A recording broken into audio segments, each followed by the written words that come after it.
Nathan is hiding out from his wife, but Belinda gives him the boot. Mr. Tyrone helped Tony get rid of a body. And Jeremiah is back on that stuff and on the streets. What's good, y'all? This is Erica Vane coming to you right here on Erica Vane TV with another ZATIMA video. And in this one, I'm breaking down season 4, episode number 3. If you're new here, hit the subscribe button and turn your bell notifications so you don't miss out on any of my ZATIMA content and conversations. I honestly don't necessarily know.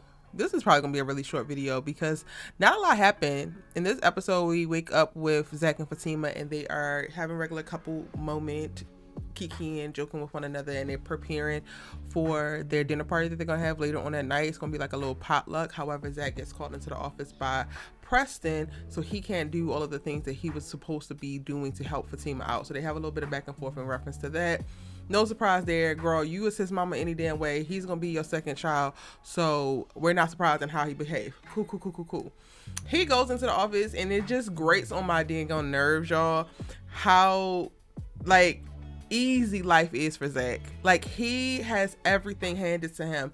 Not only did they give him Bryce to be able to stand up this organization, go find the office space, just really build out what their real estate business had been, and then they get into a little kerfuffle, and then Bryce loses their money, and then here comes Preston to save the day. So not only do you get one angel in disguise, you get two. This is so crazy that Zach literally don't have to do a damn thing but say yes. Preston comes in. He has an idea for investing in this commercial property. It's going to require a lot of upfront capital. Sounds a lot like what the hell Bryce was trying to do a while ago. But Zach has much more confidence in Preston, so he's just like, yeah, let's do it. And there's a little tinge there where you could be like, where you can see that Bryce is like, wait, what? But Bryce, and it's like, no, that's Bryce. I mean, that's Preston. You're Bryce. Y'all two different people, two different confidence levels. Whatever. All of that's not said, but that's what I picked up on. And the biggest part of the scene is Zach just leaning into his misogyny bag. The way that they are just so parked on Zach not growing as a man, not growing as a person, and then doubling down on it, using his interaction with Bryce now because all of a sudden he cool. He's over the kiss. He's over wanting to dissolve the daggone business. He's over all of that. And now he's good because Preston's here and is a wonderful buffer. Cool. But now you're so comfortable that you're giving him advice about Angela. You're saying that Angela is trying to play him because he is doing kind things to get back in her good graces when he did all types of went off the handle, tried to kill himself and harm somebody else. Like, this boy is quite literally emotionally abusive and could be borderline physically abusive. That's the behavior that he was mirroring, but you ain't gonna speak to that because you probably don't even know about that. But you gonna say that this girl playing in his face because she let him sleep on her damn couch because he came over and cooked her breakfast after he had her nudes and sex tapes plastered all over the goddamn internet. You're gonna play him for cleaning up a mess that he made because he planted hidden cameras all around her apartment without her damn consent. Someone hacked into them and then put all of her nudes online, but she's playing him.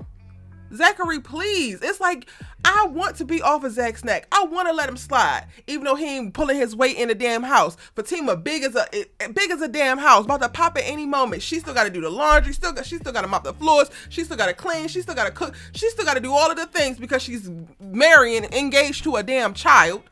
And I ain't even saying too much on that. But when you get your ass down at this office that you ain't doing no damn work in anyway, and you look at your business partner and try to tell him how he, or advise him how he should engage with a black woman, and that leans on him being misogynistic and disrespectful to her in order to pedestalize himself in some stupid ass hierarchy because he the man and this is how men behave.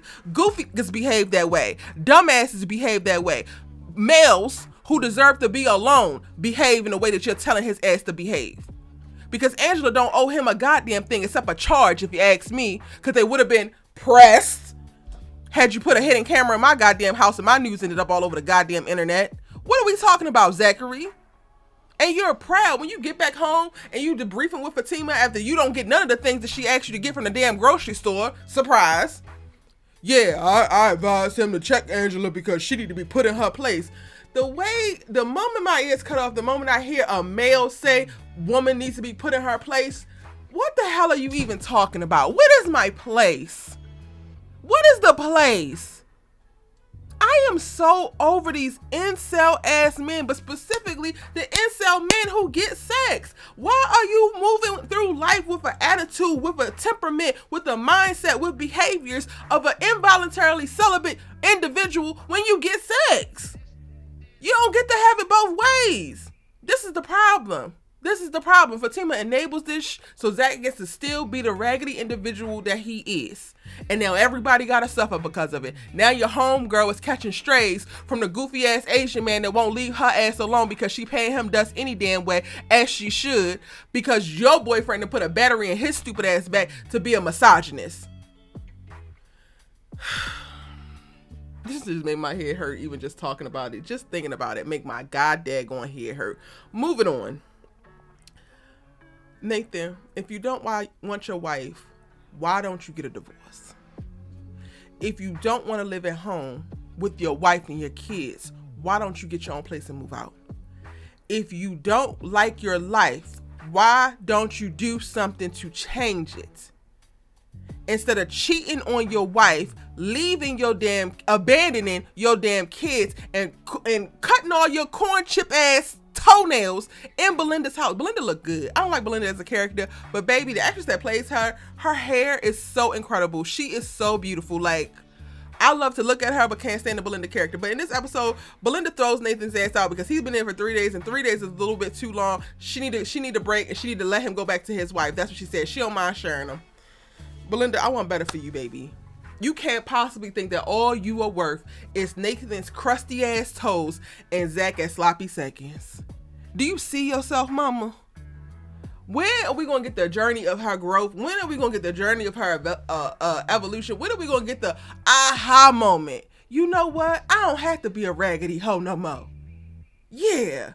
Can I get that from Belinda? Because my God, she is stunning to look at. Like, amazing to look at. But they ain't giving us nothing. He don't even take his ass home after he gets pushed out by his mistress. He takes his ass to the barbershop to complain more about his damn wife. I updated my living will and testament. What do you have to leave to somebody besides some dirty drawers and crusty ass toenails, Nathan? Please. You ain't leaving to Lori except some more headache and some bills, maybe. The only thing of substance that happened in this episode, and we don't even get a ton of it, is Tony talking to Mr. Tyrone, because apparently Mr. Tyrone helped him get rid of the body. He killed that man. That man who came in there thinking he was going to rob him last season didn't walk out, and they got rid of the body. And now I'm intrigued. I ain't even called you. I am actually intrigued.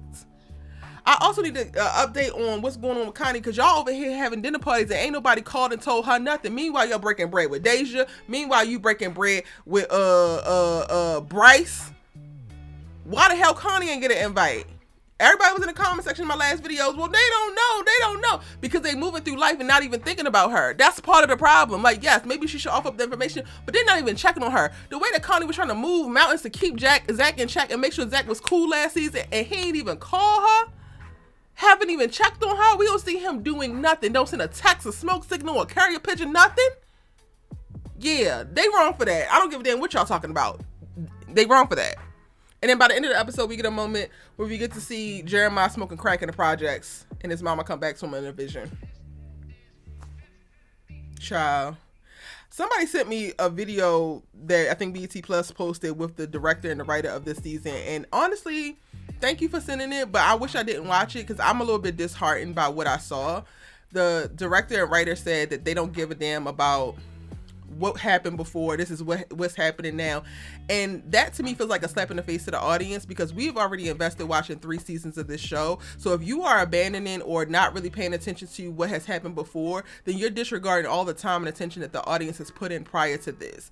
And this is the same thing that to me kind of happened with Sisters, where certain things was just completely erased, certain things was reshot or made to not be the backstory because they didn't even know the backstory, they didn't care about the backstory. And that makes me even more like want to divest from actually consuming this show, because yes, you coming in and maybe you are the writer director for this whole season and this is your baby, but not having no real synergy and not really being able to create a through line from where they were to where you want them to go, and just deciding that you're going to do whatever you're going to do here, to me is very disrespectful to the audience and honestly disrespectful to the characters. He did say in that same interview that he had the benefit of coming into characters that were already fully formed that he didn't actually have to create. But if you are abandoning what happened before and not allowing your work to be informed by what happened before, then it doesn't even matter. This episode was lackluster, but I've committed to coming and telling y'all what I thought about it, so here we are. Let me know what you thought in the comment section down below. It's your good sis you love to talk TV with. See you in the next one.